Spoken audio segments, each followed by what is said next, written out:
பொதுச் செயலாளர் அண்ணன் துரைமுருகன், பொருளாளர் சகோதரர் டிஆர் பால் அவர்கள், துணை பொதுச் செயலாளர்கள் அருமை தங்கை கனிமொழி, ராசா, திருச்சி சிவா,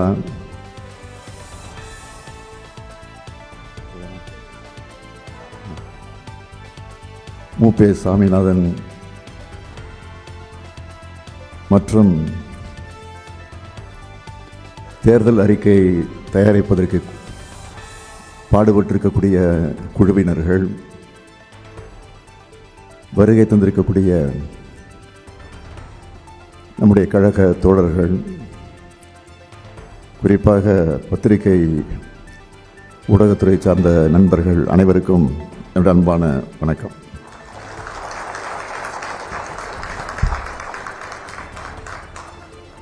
பகுத்தறிவு பகலவன் தந்தை பெரியார், பேரறிஞர் பெருந்தகை அறிஞர் அண்ணா, தமிழினத் தலைவர் கலைஞர்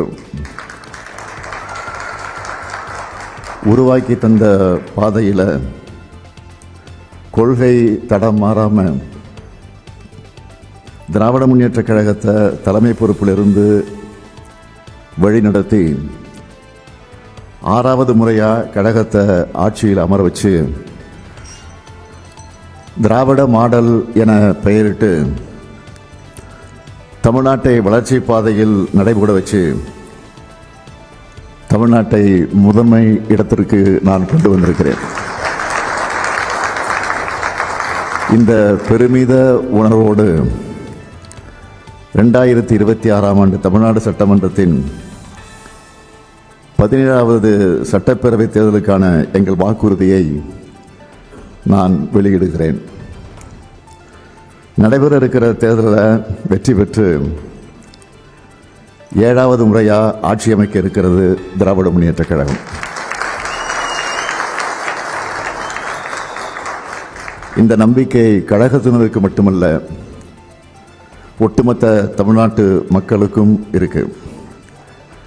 ஏன்னா இதுவரைக்கும் எந்த மாநில அரசும் இந்த அளவுக்கு மாபெரும் சாதனைகளை நிகழ்த்தினதில்லை என்று பெருமையோடு சொல்லக்கூடிய அளவுக்கு ஏராளமான சாதனை திட்டங்கள் திராவிட மாடல் ஆட்சியில் உருவாக்கி கொடுத்துருக்கிறோம். பல மேடைகளில் அந்த திட்டங்கள் எல்லாம் பட்டியலிட்டு சொல்லியிருந்தாலும் ஒரு சின்ன ரீவைண்ட் மாதிரி தலைப்புச் செய்தியாக சில திட்டங்களின் பெயர்களை மட்டும் நான் சொல்ல விரும்புகிறேன். கலைஞர் மகளிர் உரிமை திட்டம், விடியல் பயணம், காலை உணவு திட்டம், புதுமை பெண், தமிழ் புதல்வன், நான் முதல்வன், இல்லம் தேடி கல்வி, மக்களை தேடி மருத்துவம், இன்னுயிர் காப்போம், நம்மை காக்கும் 48, கலைஞர் கனவு இல்லம், தாய் மாணவர் திட்டம், கல்லூரி மாணவர்களுக்கு லேப்டாப் திட்டம் என ஒவ்வொரு துறை சார்பிலையும் பல்வேறு திட்டங்களை செயல்படுத்தி தமிழ்நாட்டை வளர்த்திருக்கிறோம். அதனால தான் நம்முடைய வளர்ச்சியை யாராலும் தடுக்கவும் முடியல, மறைக்கவும் முடியல. நாட்டிலேயே டபுள் டிஜிட் பொருளாதார வளர்ச்சியை சொல்லக்கூடிய ஒரு மாநிலமாக இன்றைக்கு நம்முடைய தமிழ்நாடு இருக்கு. 2021ஆம் ஆண்டு சட்டமன்ற தேர்தலின் போதே 10 ஆண்டுகளுக்கான இலக்குகளை நிர்ணயித்து தான் இந்த பயணத்தை நாங்கள் தொடங்கணும். அதுக்கான தொலைநோக்கு திட்டங்களை எல்லாம் வகுத்தோம். ஒவ்வொரு தனி மனிதரும் பயனடைகிற திட்டங்களை உருவாக்கணும். கொடுத்த வாக்குறுதிப்படி 1,30,00,000 மகளிருக்கு 1000 ரூபாயை உரிமை தொகையாக கொடுக்க தொடங்கணும். தேர்தலை காரணம் காட்டி அதை தடுக்கலான்னு பாஜக நினைச்சது. ஆனால் அந்த சதியை முன்கூட்டியே உணர்ந்து 3000 ரூபாயையும் கோடைக்கால சிறப்பு தொகையாக 2000 ரூபாயும் சேர்த்து 5000 ரூபாயை 1,31,00,000 மகளிரோட வங்கி கணக்கில் பிப்ரவரி மாதத்தில் செலுத்தணும். அரசு ஊழியர்களோட 22 ஆண்டு கால கோரிக்கையான பழைய ஓய்வூதிய திட்டத்தை நிறைவேற்றக்கூடிய வகையில் தமிழ்நாடு உறுதியளிக்கப்பட்ட ஓய்வூதிய திட்டத்தை நிறைவேற்றி அரசு ஊழியர்களுடைய மனங்களை மகிழ வச்சோம். இப்படி ஒவ்வொரு சாதனையும் புள்ளி விவரத்தோடு என்னால் சொல்ல முடியும். தமிழ்நாட்டோட வளர்ச்சியை கெடுக்க நினைக்கிற கூட்டம்தான் திராவிட முன்னேற்ற கழகத்தை எதிர்க்குது. அவங்களும் ஏராளமான பொய் செய்திகளை பரப்பி பார்த்தாங்க. அது எதுவுமே தமிழ்நாட்டு மக்கள்கிட்ட எடுபடலை. இப்போ ஒட்டுமொத்த தமிழ்நாட்டு மக்களோட எண்ணம் என்னன்னா, திராவிட மாடல் கட்டமைச்சிருக்கக்கூடிய வளர்ச்சி பாதையில் தமிழ்நாடு தொடர்ந்து பயணிக்கணும். தமிழ்நாடு தலை நிமிர்ந்த தமிழ்நாடா, தலை சிறந்த தமிழ்நாடா எப்பவுமே இருக்கணும். தமிழ்நாட்டை காக்க, கல்வியையும் உட்கட்டமைப்பையும் வளர்க்க, சமூக நீதியை தழைக்க, இதுவரை அடைஞ்சிருக்கக்கூடிய முன்னேற்றத்தை பாதுகாக்க திராவிட முன்னேற்ற கழக ஆட்சி தொடரணும். திராவிட மாடல் 2.0 ஆட்சி அமையணும். இதுதான் தமிழ்நாட்டு மக்களோட உறுதியான எண்ணம். சொன்னதை மட்டும் இல்லை, சொல்லாததையும் செஞ்சு காட்டின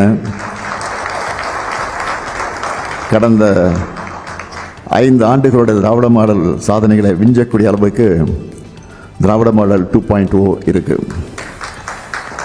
அதுக்கு அடித்தளமாக இருக்க போகிற தேர்தல் அறிக்கையை தான் இப்போ உங்ககிட்ட பகிர்ந்துக்க போகிறேன். எங்களுடைய கொள்கைகள், தொலைநோக்கு திட்டங்கள் மட்டுமில்லை, இதுக்காக அமைக்கப்பட்ட குழு தமிழ்நாடு முழுக்க பல முறை பயணம் செஞ்சு மக்களுடைய கனவுகளையும் கருத்துக்களையும் கோரிக்கைகளையும் கேட்டு இதை தயாரிச்சிருக்கிறாங்க. இந்த தேர்தல் அறிக்கை தயாரிக்க தலைமையேற்று அந்த கடமையை நிறைவேற்றி தந்திருக்கக்கூடிய கழக துணை பொதுச் செயலாளர் என்னுடைய அருமை தங்கை கனிமொழி கருணாநிதி அவர்களுக்கும், துணை நின்று பணியாற்றி இருக்கக்கூடிய உறுப்பினர்கள் திரு TKS இளங்கோவன், முனைவர் கோவி செழியன், முனைவர் PTR பழனிவேல் தியாகராஜன், முனைவர் TRV ராஜா, திரு MM அப்துல்லா, பேராசிரியர் கான்ஸ்டன்டின் ரவீந்திரன், மருத்துவர் எழில் நாகநாதன், திரு கார்த்திகேய சிவசேனாதிபதி, திருமிகு தமிழரசி ரவிக்குமார், ஓய்வு பெற்ற IAS அதிகாரி திரு G சந்தானம், தொழில் முனைவோர் திரு சுரேஷ் சம்பந்தம் ஆகியோர் அடங்கிய குழுவுக்கு என்னுடைய பாராட்டுக்களையும் நன்றியையும் நான் தெரிவிச்சுக்கிறேன். எங்களை நம்புகிற மக்களுக்கு நான் நிச்சயமாக சொல்கிறேன், உங்கள் எல்லோருடைய நம்பிக்கையை நாங்கள் நிச்சயம் காப்பாற்றுவோம்.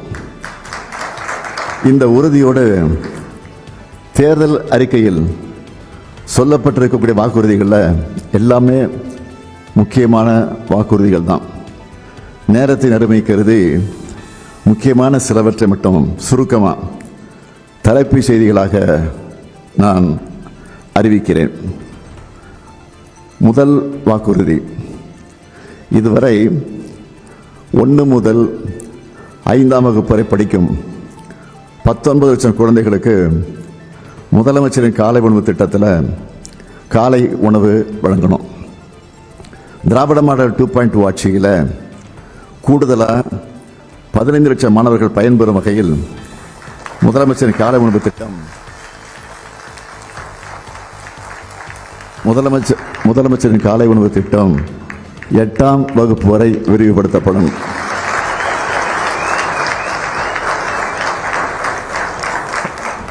இரண்டாம் வாக்குறுதி, 1,31,00,000 சகோதரிகள் பெற்று வரும் உரிமை தொகையை இனி 2,000 ரூபாயாக உயர்த்தி வழங்கும்.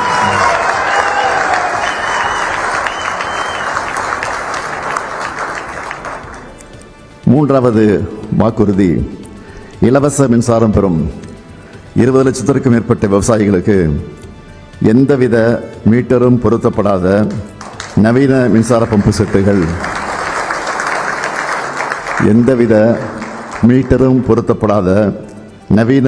பம்பு செட்டுகள் வழங்கப்படும். 4வது வாக்குறுதி, அடுத்த 5 ஆண்டுகளில் தமிழ்நாட்டில் 10 லட்சம் புதிய வீடுகள் கட்டித்தரப்படும். 5வது வாக்குறுதி, முதலமைச்சரின் மருத்துவ காப்பீட்டு திட்டத்தில் சேர்க்கப்படுவதற்கான ஆண்டு வருமான வரம்பு 5 லட்சம் ரூபாயும்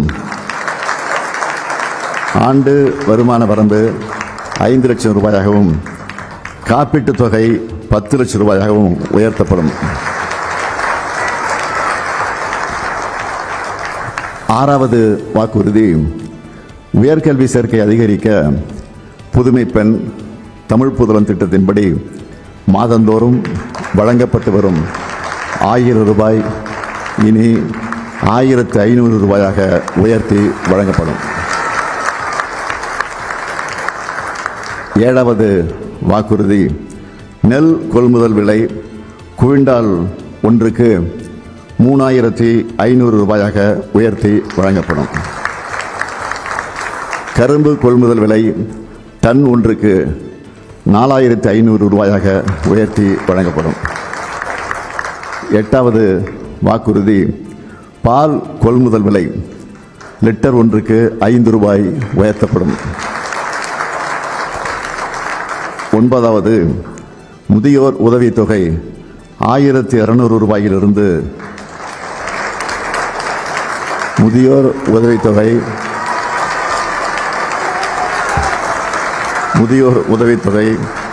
1200 ரூபாயிலிருந்து 2000 ரூபாயாக உயர்த்தப்படும்.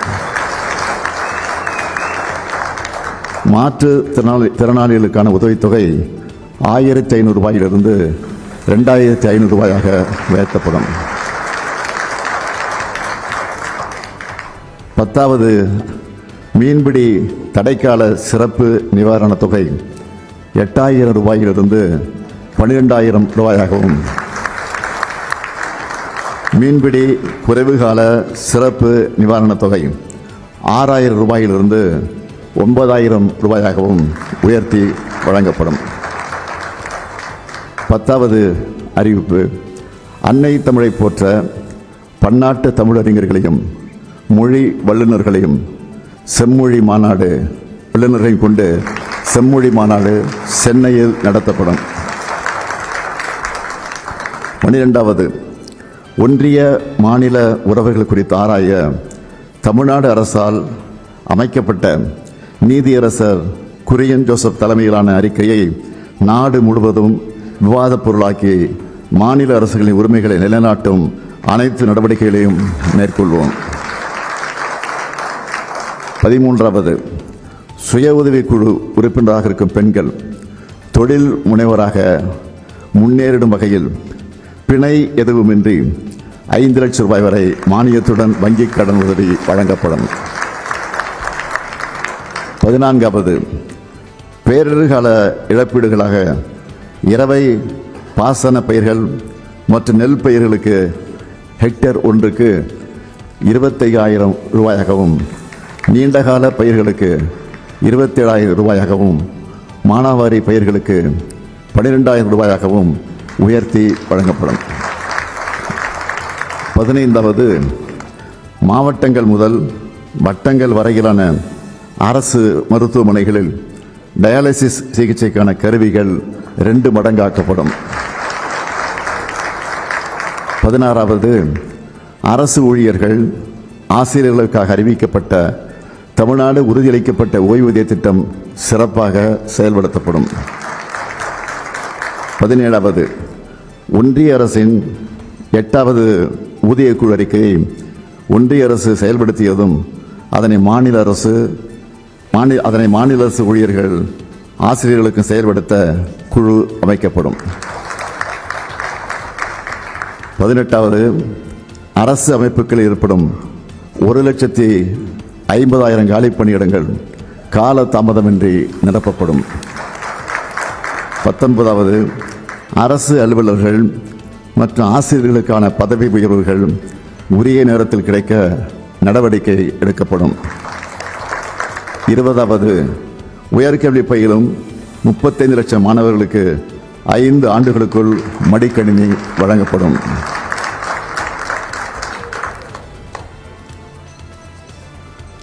21வது, உயர்கல்வி முடித்த 5 லட்சம் இளைஞர்கள் வேலைவாய்ப்பு பெறும் வகையில் நான் முதல்வன் திட்டத்தில் ரூபாய் 1500 மாத உதவித் தொகையோடு 6 மாதம் பயிற்சி வழங்கப்படும். 22வது, புதிதாக 2 லட்சம் வேலைவாய்ப்புகளை உருவாக்கிடும் வகையில் 2030ஆம் ஆண்டிற்குள் ஒவ்வொரு மாவட்டத்திலும் நியோ டைடல் பூங்காக்கள், நகரங்களிலும் தேவைப்படும் இடங்களில் முழு அளவிலான தொழில்நுட்ப பூங்காக்கள் அமைக்கப்படும். 23வது, 18 லட்சம் கோடி ரூபாய் அந்நிய முதலீடு ஈர்க்கப்பட்டு அதன் மூலம் 50 லட்சம் இளைஞர்களுக்கு வேலைவாய்ப்புகள் உருவாக்கப்படும். 24வது, தமிழ்நாட்டின் ஏற்றுமதி $120 பில்லியன் உயர்ந்து உலக வணிக வரைபட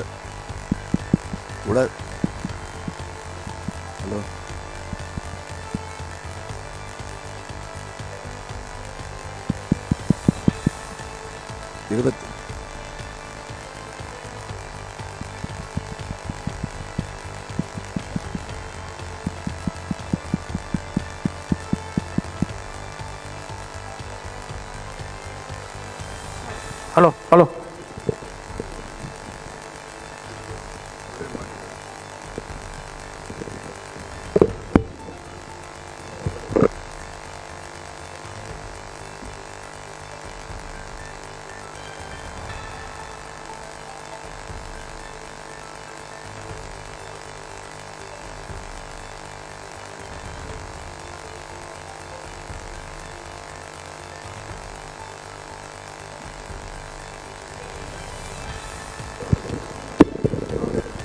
ஹலோ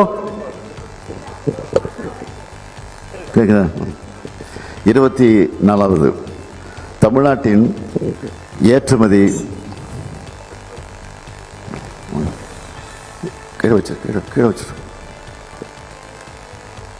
தமிழ்நாட்டின் ஏற்றுமதி $120 பில்லியன் உயர்ந்து உலக வணிக வரைபடத்தில் தமிழ்நாடு இடம் பிடிக்கும் வகையில் திராவிட மாடல் 2.0 ஆட்சியின் செயல்பாடுகள் அமையும். 25வது, தகவல் தொழில்நுட்ப ஏற்றுமதி 2.5 லட்சம் கோடியிலிருந்து 5 லட்சம் கோடி ரூபாயாக 2 மடங்கு ஆக்கப்படும். 26வது, 5000 கோயில்களுக்கு குடமுழுக்கு செய்யப்படும். 1000 கிராம தெய்வ திருக்கோவில்கள் மறு சீரமைப்பு செய்யப்படும். 27வது, சிறுபான்மையினர் தொழில் தொடங்க டாம்கோ மூலம் கடன் பெறும் உச்சவரம்பின் அளவு 30 லட்சம் ரூபாயாக உயர்த்தப்படும். 28வது, அனைத்து மாவட்டங்களிலும் உணவு மற்றும் தங்குமிட வசதியோடு தரம் வாய்ந்த விளையாட்டு விடுதிகள் கட்டப்படும். 29வது, மிகவும் வறுமையில் வாடும் நலிவடைந்த குடும்பங்களை அடையாளம் கண்டு அவர்களுக்கு வீட்டு வசதி, சமூக பாதுகாப்பு, வாழ்வாதாரம், திறன் மேம்பாடு, வங்கி கடன் உள்ளிட்ட பல்வேறு உதவிகள் கிடைக்க தாயுமானவர் திட்டத்தின்படி நடவடிக்கை எடுக்கப்படும். 30வது, கிராம சாலை திட்டத்தின் கீழ் 15000 கிலோமீட்டர் நீளமுள்ள சாலைகள் 10,000 கோடி ரூபாய் மதிப்பீட்டில் சீர் செய்யப்படும். 31வது, அனைத்து மாநகராட்சிகள், முக்கிய நகராட்சிகளில் 50 புதிய செம்மொழி பூங்காக்கள் அமைக்கப்படும். 32வது, திருச்சி, மதுரை, கோயம்புத்தூர், சேலம் மாநகராட்சிகளின் அருகில் நவீன உலகத்தர வசதிகளோடு புதிய நகரங்கள் உருவாக்கப்படும். 33வது, அடுத்த 5 ஆண்டுகளில் 10,000 புதிய பேருந்துகள் இயக்கப்படும். 34வது, ஆதி திராவிடர், பழங்குடியினர், பிற்படுத்தப்பட்டோர், மிகவும் பிற்படுத்தப்பட்டோர் மற்றும் சீர்மரபினர் மாணவர்களுக்கான கல்வி உதவித்தொகை உயர்த்தப்படும். 35வது, மொழி போராட்ட வரலாற்றை இளைய தலைமுறையினர் அறிய நவீன நூலக வசதிகளோடு கூடிய காட்சி கூடம் பொள்ளாச்சியில் அமைக்கப்படும். 36வது, நிகர சாகுபடி பரப்பு 50 லட்சம் ஹெக்டேராக உயர்த்தப்படும். 37வது, தொழிற்சாலைகள் அதிகமுள்ள நகரங்களில் பெண்கள் வேலைக்கு செல்வதை எளிதாக்கும் பொருட்டு குழந்தைகள் காப்பகம் 1000 உருவாக்கப்படும். 38வது, பல்வேறு துறைகளில் சிறப்புற பணியாற்றிடும் திருநர், திருநங்கையருக்கு விருது வழங்கப்படும். 39வது, ஆதி திராவிடர் மற்றும் பழங்குடி மாணவர்கள் பள்ளி இடைநிறுத்தம் இல்லா நிலை அடைய நடவடிக்கைகள் எடுக்கப்படும். 40வது, பிற்படுத்தப்பட்டோர், மிகவும் பிற்படுத்தப்பட்டோர், சீர்மரபினர் தொழில் தொடங்க டாப்செட்கோ மூலம் கடன் பெறும் உச்சவரம்பு 30 லட்சம் ரூபாயாக உயர்த்தப்படும். 41வது, கடலூர், தஞ்சாவூர், மதுரை, தூத்துக்குடி, திருநெல்வேலி, ராமநாதபுரம், சேலம், திருப்பூர், விழுப்புரம், திருவண்ணாமலை, கோவை மாவட்ட அரசு மருத்துவக் கல்லூரி மருத்துவமனைகளில் புற்றுநோய்க்கான நவீன சிகிச்சை வசதிகள் ஏற்படுத்தப்படும். 42வது, பத்திரிகையாளர்களின் குழந்தைகள் கல்விக்காக வழங்கப்படும் பல்வேறு உதவித்தொகை அனைத்தும் 2 மடங்காக உயர்த்தப்படும். 43வது, தமிழ்நாட்டில் 10 கைத்தறி பூங்காக்கள் அமைக்கப்படும். 44வது, தமிழ்நாட்டின் MSME நிறுவனப் பொருட்கள் உலக அளவில் சந்தைப்படுத்த மெய்நிகர் வணிகத்தளம் உருவாக்கப்படும். 45வது, கிராமப்புறங்களின் ஆதாரங்களை கொண்டு ஊரக பகுதிகளில் 5000 புத்தொழில்கள் தொடங்கப்படும்.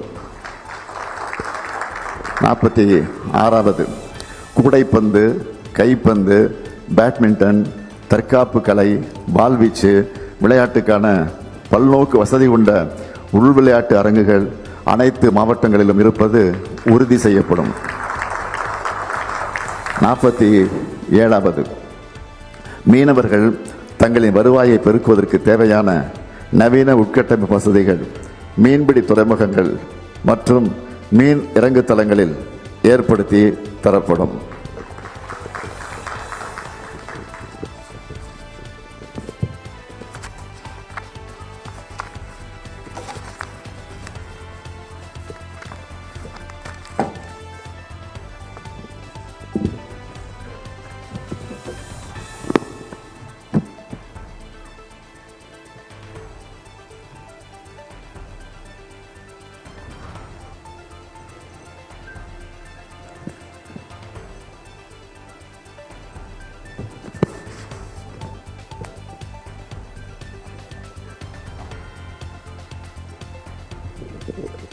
நாற்பத்தி 8வது, அனைத்து அரசு கலைக்கல்லூரிகளும் வைஃபை வசதியுடன் கூடிய டிஜிட்டல் கற்றல் மையங்கள்.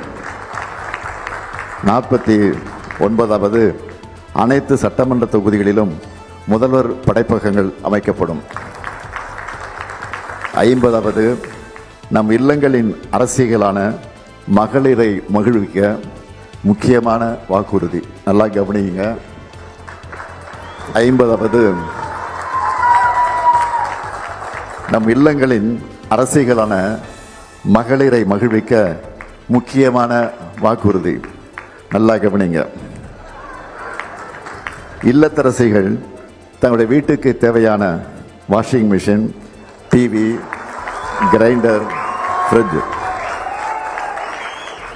மிக்சி, மைக்ரோவேவ், அவன் மற்ற மின்னடுப்புகள் போன்ற வீட்டு உபயோகப் பொருட்களை புதுசாக வாங்கவோ அல்லது ஏற்கனவே பயன்படுத்தி வரும் இத்தகைய பொருட்களுக்கு மாற்றாக வாங்கவோ இல்லத்தரசி என்ற புதிய திட்டம் செயல்படுத்தப்படும்.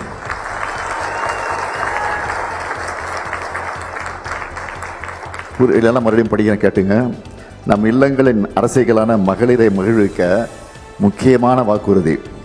இல்லத்தரசிகள் தங்களுடைய வீட்டுக்கு தேவையான washing machine, TV, grinder, fridge, mixie, microwave, அவன் மற்றும் மின் அடுப்புகள் போன்ற உபயோகப் பொருட்களை புதுசாக வாங்கவோ அல்லது ஏற்கனவே பயன்படுத்தி வரும் இத்தகைய பொருட்களுக்கு மாற்றாக வாங்கவோ இல்லத்தரசி என்ற புதிய திட்டம் செயல்படுத்தப்படும்.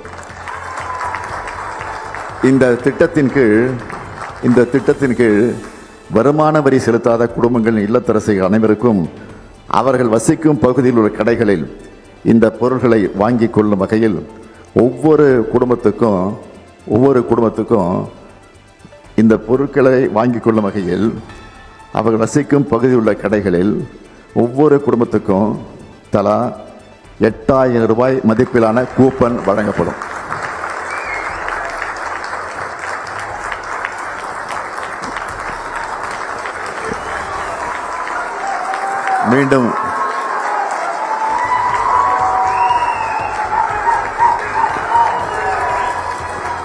மீண்டும் சொல்லுகிறேன், ஒவ்வொரு குடும்பத்துக்கும் தலா ரூபாய் 8,000 மதிப்பிலான கூப்பன் வழங்கப்படும். இன்னொரு முக்கியமான அறிவிப்பு. தமிழ்நாட்டின் அனைத்து பகுதி வளர்ச்சியையும் உறுதி செய்ய கல்வி மற்றும் சுகாதார குறியீடுகளில் மாநில அளவிலான சராசரி வளர்ச்சி அடையும் வகையில் வட மாவட்டங்களுக்கான ஒரு சிறப்பு வளர்ச்சி திட்டம். அதேபோல் தமிழ்நாட்டின் நெற்களஞ்சியத்தில் வேளாண் மற்றும் வேளாண் தொழில்கள் முன்னேற்றத்தை உறுதி செய்யும் வகையில் டெல்டா மாவட்டங்களுக்கான ஒரு சிறப்பு வளர்ச்சி திட்டம். அது மட்டுமல்ல, தொழில் வளர்ச்சியில் சாதனை புரிந்து வரும் மேற்கு மாவட்டங்களில் அடுத்த கட்ட தொழில் புரட்சியை உறுதி செய்திடும் வகையில் மேற்கு மாவட்டங்களுக்கான ஒரு சிறப்பு தொழில் வளர்ச்சி திட்டம். நிறைவாக, கல்வி மற்றும் சுகாதார குறியீடுகளில் உரிய வளர்ச்சியை பெற்றிடவும் தென் தமிழகம் தொழில்மயமாவதை உறுதி செய்திடும் வகையிலும் தென் மாவட்டங்களுக்கான ஒரு சிறப்பு வளர்ச்சி திட்டம். இந்த 4 சிறப்பு திட்டங்களையும் 20,000 கோடி ரூபாய் மதிப்பீட்டில் செயல்படுத்தப்படும். இப்போ நான் சொல்லியிருக்கிறது எல்லாமே ஹைலைட்ஸ் மட்டும்தான். பொதுவாக தமிழ்நாட்டு தேர்தல்களை பொறுத்த வரைக்கும் திமுகவோட தேர்தல் அறிக்கை தான் ஹீரோ.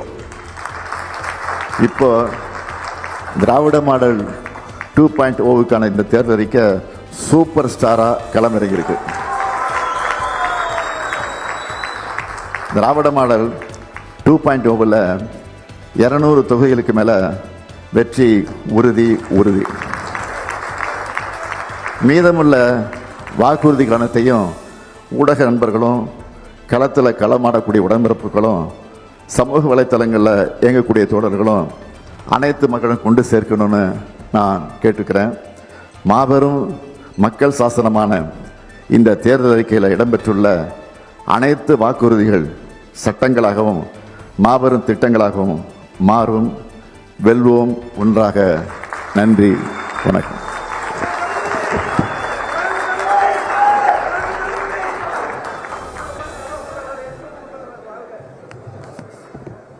இது போன்ற செய்திகளை உடனுக்குடன் அறிய K24 தமிழ் நியூஸ் உடன் இணைந்திருங்கள்.